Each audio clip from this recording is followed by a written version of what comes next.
आप एक मेमोरी को रीफ्रेम कर सकते हैं ताकि उसमें से जो दुख है, जो तकलीफ का आंसर है, वो आप निकाल लें।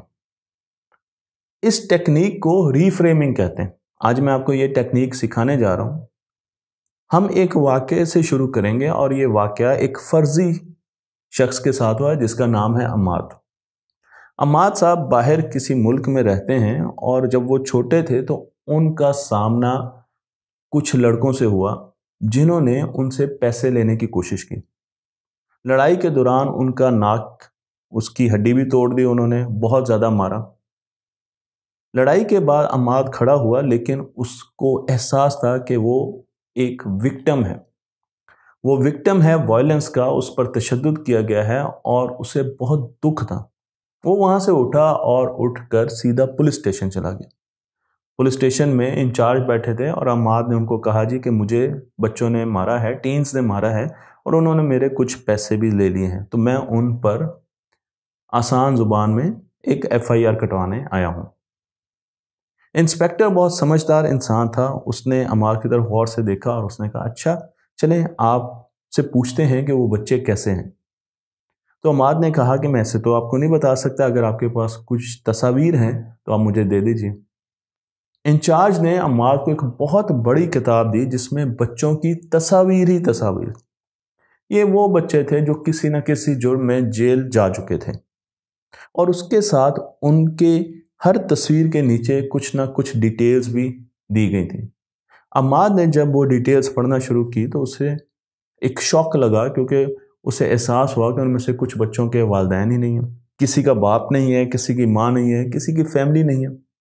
किसी ने बचपन में उसको कहीं फेंक दिया, कोई यतीम खाने में बड़ा हुआ है, किसी ने उसको मारा, किसी ने पीटा, किसी ने धोखा दिया। तो ये बच्चे ऐसे थे जिनके साथ कुछ ना कुछ गलत जिंदगी में हुआ। अम्माद के लिए इन बच्चों की कहानियां बहुत तकलीफ दे थी, लेकिन साथ साथ उसके लिए ये भी परेशानी थी कि वो तो ये समझ रहा था कि वो विक्टिम है असॉल्ट का और उस पर तशद्दुद किया गया है, लेकिन ये सारी कहानियां पढ़कर और काफ़ी चीज़ें देखकर उसे एहसास हुआ कि विक्टिम वो तो नहीं है, विक्टिम तो ये बच्चे हैं और ज़माने ने इनको विक्टिमाइज किया है, इनको शिकार किया है। अब अमाल को एहसास हुआ कि वो जिस जगह से 6 पढ़ने की कोशिश कर रहे हैं, दूसरी तरफ वाले उसे 9 पढ़ रहे हैं। उसने अपने आप को इन बच्चों की तरफ रख के, उनकी जगह रख कर देखा कि अगर वो इनकी जगह होता तो वो क्या करता। शायद वो भी ज़माने से ऐसे ही बदला लेता। क्या हम अपने ओपोनेंट के जूतों में अपने आप को रखकर कभी देखते हैं कि वो क्या सोच रहा है? जहां हमें 6 नज़र आ रहा है उसे 9 क्यों नज़र आ रहा है? जहां हमें 4 नज़र आ रहा है उसे 3 क्यों नज़र आ रहा है? हो सकता है वो ही ठीक हो सकता है मैं ठीक हूं। इससे मिलती जुलती एक एग्जाम्पल मेरी अपनी ज़ात की भी है और ये एग्जाम्पल यूनिवर्सिटी की है। यूनिवर्सिटी में एक ऐसा ही वाक़या है जो मुझे हमेशा बहुत तंग करता है, क्योंकि मैं बहुत अच्छे स्टूडेंट्स में होता था और टीचर्स के बहुत करीब होता था और टीचर्स मुझे बहुत ज़्यादा इम्पोर्टेंस भी देते थे। इसलिए मैं कभी भी ये इमेजिन नहीं कर सकता था कि यूनिवर्सिटी में इतने लोगों के सामने खड़े होकर एक आम सा स्टूडेंट मुझे थप्पड़ मार सकता है। लेकिन ये वाक़या हुआ और कैंटीन पे मौजूद एक ग्रोह के सामने, मेरी अपनी क्लास के सामने एक लड़के ने मुझे थप्पड़ मारा। खैर बाद में बहुत से लोग बीच में आए और लड़ाई नहीं हुई, लेकिन उस चीज़ का एहसास मुझे बड़े अरसे तक रहा। लेकिन जब मैंने ये कोर्स करने के लिए चीज़ें सोचना शुरू की और देखना शुरू किया कि किस तरीके से हम विक्टिम अपने आप को समझते हैं, और मैं भी अपने आप को विक्टिम समझता हूँ, तो हम कभी भी दूसरी की जगह पर जाकर अपने आप को नहीं देखते। मैं आपको ये बता रहा हूँ कि आप अपने ऊपर भी कोई भी एक वाक़या उठाएं और उस पर ये चीज़ लगा के दें। आप विक्टिम नहीं हैं। आपने ये सोचना है कि विक्टिम दूसरा है, तो फिर आप अपनी मेमोरीज को कैसे रीशेप करेंगे।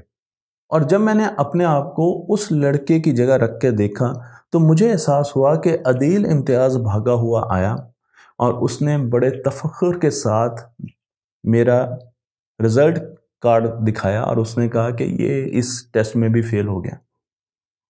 अब मैं उस लड़के की जगह अपने आप को रखकर सोच रहा हूँ, इतने क्लास के सामने, इतने लोगों के सामने, पूरी कैंटीन में लोग चीज़ें खा रहे हैं, पी रहे हैं, और अदील इम्तियाज़ ने आके कहा कि ये साहब इस टेस्ट में फ़ेल हो गए। मेरी कितनी ज़्यादा इंसल्ट हुई, कितने लोग मेरे ऊपर हंसे, और फिर मुझे गुस्सा आया और मैं अचानक खड़ा हुआ और मैंने अदील इम्तियाज़ के ऊपर एक थप्पड़ दे मारा। जब मैंने उसकी नज़र से अपने बिहेवियर को देखा तो मुझे एहसास हुआ कि मैंने भी एक बहुत बड़ी गलती की थी। मुझे इस किस्म का बिहेवियर नहीं रखना चाहिए था और मुझे इंसल्ट नहीं करनी चाहिए थी दूसरों के सामने उसके नंबर्स को लेकर। एक तो वो मुझे पहले ही होशियार समझता था और समझता था कि ये तो टीचर्स का करीबी है, दुलारा है, और ऊपर से मैं उसके नंबर सरेआम पूरी कैंटीन पर बता रहा हूं। हम अपने फेलियर्स को एक्सेप्ट करें। अगर हम गलतियां करते हैं तो उसे एक्सेप्ट करना चाहिए और अपनी गलतियों से आगे बढ़ना चाहिए, क्योंकि जब हम गलतियां एक्सेप्ट करते हैं तो हम फ्यूचर में अच्छे डिसीजंस ले सकते हैं।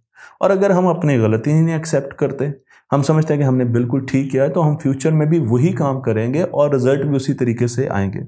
तो मुझे तो थप्पड़ पड़ते रहेंगे अगर मैं यही हरकतें आगे भी करता रहता। लेकिन मुझे ये सोचना था कि आखिर मैं अपनी इन हरकतों को, इन चीज़ों को कैसे बेहतर कर सकता हूँ।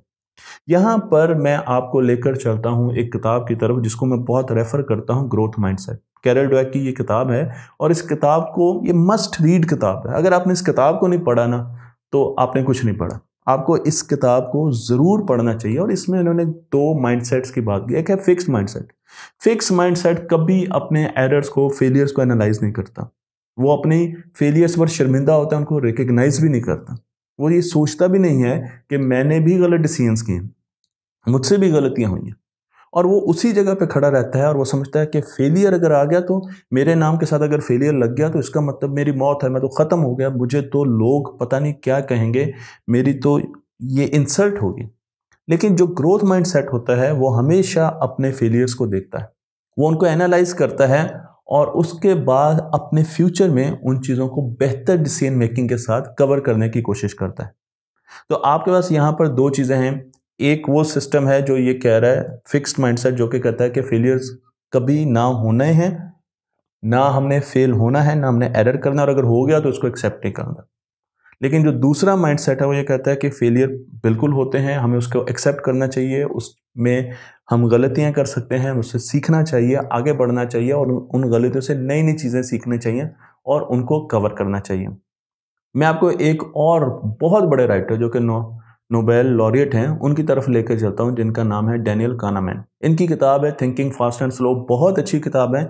इसमें भी 2 सिस्टम्स दिखाए गए हैं। एक सिस्टम 1 के नाम से है यानी फिक्स्ड माइंडसेट, और एक सिस्टम 2 के नाम से है यानी ग्रोथ माइंडसेट। दोनों की अप्रोच काफ़ी मिलती है। फिक्स्ड माइंडसेट क्या करता है, वो अनकॉन्शियसली हर सिचुएशन को हैंडल करने की कोशिश करता है। ऑटो पायलट, जो काम कर रहा है वही करना है, रूटीन्स को फॉलो करता है, नई चीज़ों की तरफ जाने की कोशिश नहीं करता। और 95% सिस्टम 1 में यही काम हो रहा था। जबकि सिस्टम 2 जो है वो रैशनल थिंकिंग का है। तो ये इंस्टिंक्ट बेस्ड होता है, इंस्टिंक्ट बेस्ड, जैसे आया और कर दिया। और दूसरा जो सिस्टम 2 है जिसको ग्रोथ माइंडसेट कहते हैं, वो 5% होता है और वो रैशनल थिंकिंग पर होता है। आप सोचते हैं, आप अपने आप को एनालाइज करते हैं, अपनी एफर्ट को देखते हैं, आप देखते हैं कि कहाँ पर मैं ठीक हूँ, कहाँ पर मैं गलत हूँ, क्या मुझे इम्प्रूव करने की ज़रूरत है।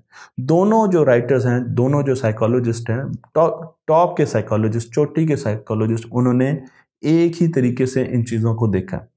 तो जब हमने अपने आप को, अपनी किसी हार्श मेमोरी को ख़त्म करने की कोशिश करनी है या उसको वीक करना है, तो हमने सिस्टम 2 में जाना है, हमने ग्रोथ माइंडसेट में जाना है। हमने फिक्स्ड माइंडसेट में नहीं रहना, हमने सिस्टम 1 में नहीं रहना। ये बहुत इंपॉर्टेंट पॉइंट है। आपने सिस्टम 2 में जाना है और जाकर देखना है कि उस सिचुएशन में दूसरे की तरफ अपने आप को रख के देखें कि उसको कैसा लगा, वो एज अ विक्टिमाइज हुआ कि नहीं, मैंने उसको विक्टिमाइज किया कि नहीं किया। अब आपको अपनी गलतियां भी नजर आना शुरू हो जाएंगी। अब आपने उन गलतियों को देखना है, उनको एक्नॉलेज करना है, उनसे सीखना है, उनको तहिया करना है आपने कि आपने फ्यूचर में इन गलतियों से दोबारा नहीं गुजरना, आपने इनसे लेसन सीखना है। तो अब आपको सिस्टम 2 जो है उसके तहत सोचना होगा। आपने तमाम सिनेरियोस को सोचना है और अपने आप को उसकी जगह और उसको अपनी जगह रखकर भी देखना है, और फिर ही आप इस चीज़ का डिसीजन कर सकेंगे। तो ये एक बड़ी सिंपल सा तरीका है कि आपने रीफ्रेम करना है, और रीफ्रेमिंग में अपने आप को उसकी जगह रखना है और उसको अपनी जगह रखना है, और फिर आपने ये देखना है कि अगर मैं उसकी जगह जाता हूँ तो मैं किन चीज़ों से सबक सीख सकता हूँ, और उन चीज़ों को सीख कर आपने दोबारा रिपीट नहीं करना।